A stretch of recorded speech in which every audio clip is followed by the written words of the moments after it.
Ayun, meron lang kasi ako isang nakakalungkot na balita, no? Hindi ko na papapaligo-liguin na. Hindi ko papatagalin pa. Gusto ko sabihin sa inyo na nahack po yung account ko. Yung aking Facebook account na yung Marlon Tourette Vlog na meron siyang 1.7 followers sa Facebook. Nahack po siya. Hindi ko alam kung paano siya nahack. Wala naman ako ino-open na mga link o mga videos na nasisend sa akin. Kasi may pa ako sa ganyan. Kasi alam ko naman talaga may maraming mga ganyan na dinadaan sa ganyan. Pero para mga pain siya, para mahack siya. Wala po ino-open na ganon. So hindi ko alam kung paano siya nahack ng hacker. Matindi yung gumawa. Tawag dun. Kagabi pa ako stress din ang gagawin ko. Kasi sa totoo lang po, talagang sobrang sunod-sunod yung hinarap ko na na mga hamon, no? Kasi bago mangyari to, dumaan ang pamilya namin sa pagluluksa, no? Noong May 6, habang nasa isang event kami, bago mag-start yung event, biglang nakatanggap kami ng tawag na yung bayo ko, yung dating operator ko, kung natatandaan yung dating operator ko sa pag-grab, yung sa Innova, yung kuya ng asawa ko, nakatanggap ng balita na pumanaw siya, inatake, nasa probinsya siya, sa Bacolod. So syempre kung parang meron para sa amin na malayo siya. Kumbaga yun nga, pagkatapos nun, halos 2 linggo ako hindi nakabiyahe. Siyempre yung nag-ano rin kami, nagdadalamhati rin kami. Tapos yun, nung araw na 2 weeks ako din nakabiyahe. Unang araw ng biyahe ko, May 14. Grabe. Hindi ko alam kung alam ng pasahero ko na binayaran niya ako ng peking pera. Ito, peking 1,000. Ayan. Nakakita niya, bibay sa akin. Hindi ko na halata kasi tingin ko ito yung kasi natatandaan ko nagbayad sa akin ito. Yung huling pasahero ko, medyo madilim na siya. Hindi ko alam kung alam ni ma'am na yung binayad niya sa akin ay peke. Nung sinuklian ko ba siya, ang bill niya 329. So sinuklian ko ba siya ng sabi sa akin, kahit 500 na lang sa kanya. Tapos di mo meron kasi yung kulang yung pinukli ko. Ay kung ano na pala ito, 560, so okay na raw yun. Hindi ko alam na peki pala yung kanyang binayad. Kung makakita nyo siya, talaga siya, malayo sa tunay. Ito, hindi siya makintab, pati itong voice na to. Tapos yung dito, yung tao dito na nagpagkailangan yung parang para siyang cartoon character. Peki siya. Ayun nga, hindi ko alam kung alam niya or kung alam mo ma'am na yung binayad yung peke, ako po yung binayad niya ng peke na lumalaban ng patas. May pamilya ako binubuhay, umaasa sa itong trabaho ko. Ang hirap na nga lang kita, nabayaran pa ng peke. Ayun, tapos yun, kinabukasan, may 15, may taping kami sa Batang Quiapo noon. Nung una nagagamit ko pa yung Facebook page ko yung account ko Tapos may taping na kami, siyempre hindi siya nagamit, naka-silent na siya. Pagkatapos ng taping, doon ko na nakita na parang may nag-pop up na yung Gmail account ko ay na-remove na. Tsaka yung aking cellphone number ay na-remove na rin sa aking Facebook account. Tapos naka-log out na nga yung aking Messenger, tsaka yung Facebook ko naka-log out na rin. Nung i-enter ko yung password ko, hindi ko na siya ma-enter. Nag-incorrect na siya. Tapos yung pinolget password ko, nag-send ng code sa number ko, in-enter ko, hindi na rin siya na-recover. Madalas sabi na hack na yung account ko. Ayun, nakakalungkot lang na may mga tao talaga na ay lumaban ng patas. May mga tao na mas nabubuhay sila sa manloko sila ng kapwa nila. At talaga napakalaking bagay sa akin yung sa page ko na yon. Kasi kahit paano kumikita yung may earning kami na nakikinakukuha doon, na napakalaking tulong para sa pamilya ko, sa mga anak ko, sa pag-aaral ng mga anak ko.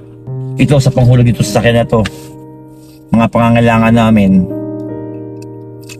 yung mga tao talaga na ayaw lumaban ng patas, na mas pinipili na mamuhay na sa panglalamang sa kapwa, paggawa ng masama. Nakakalungkot lang din na alam mo yun na ginagawa mo yung lahat para sa pamilya mo, lumalaban ka ng patas para mamuhay na normal at wala kang inaapang ibang tao. Pero may mga tao naman pala na parang sisiraan yung mga pangarap mo. May mga tao na parang kukuhanin yung mga pinaghirapan mo, na alam mo yun na parang ang hirap-hirap na napigdaanan mo para maabot mo yun, para makuha mo yun, tapos kukuha na ng iba. Sobrang talaga, sobrang nakakalungkot, no, na gano'n na mangyari, na may mga ibang taong natutuwa habang meron silang naargabyadong ibang tao, no? Di ko alam kung paano sisimulan ulit to kung hindi ko na siya mabawi.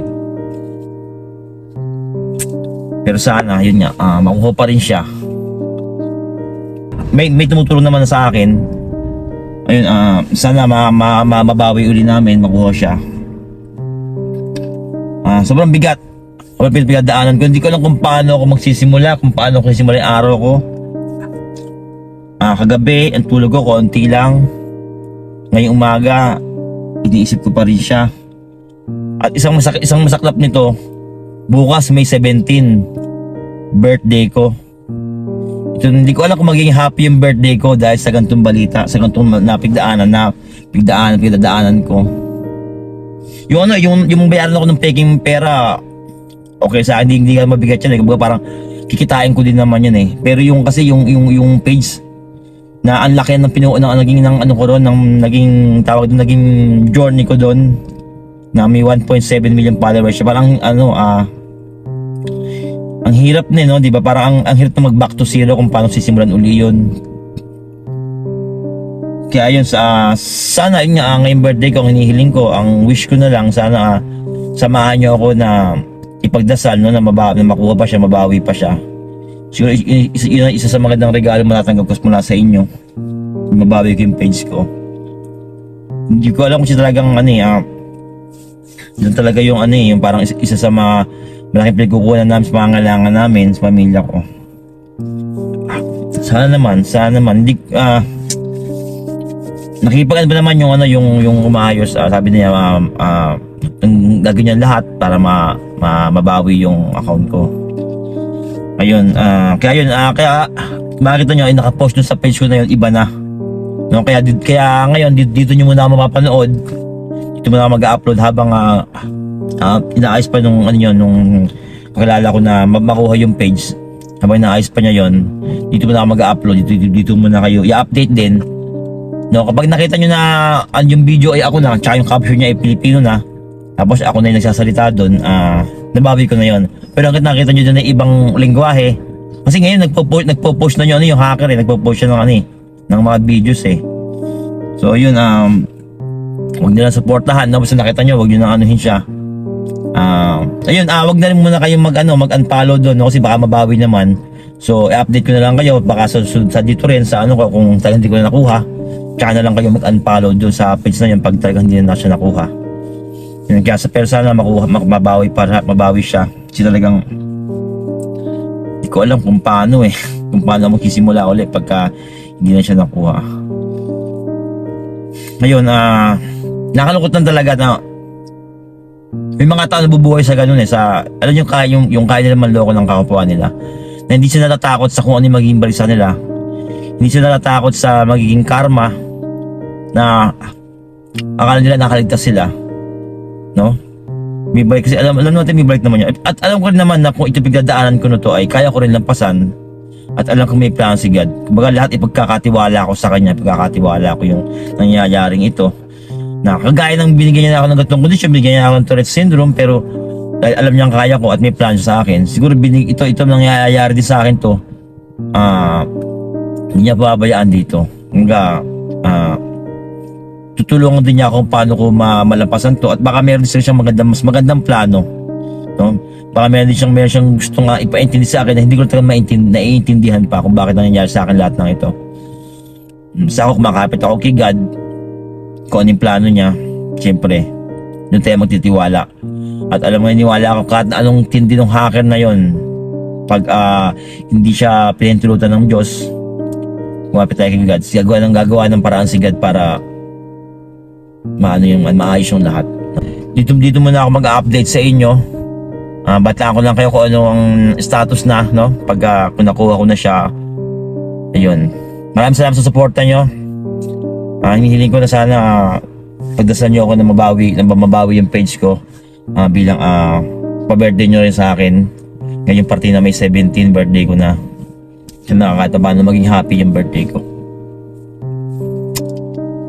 Salamat.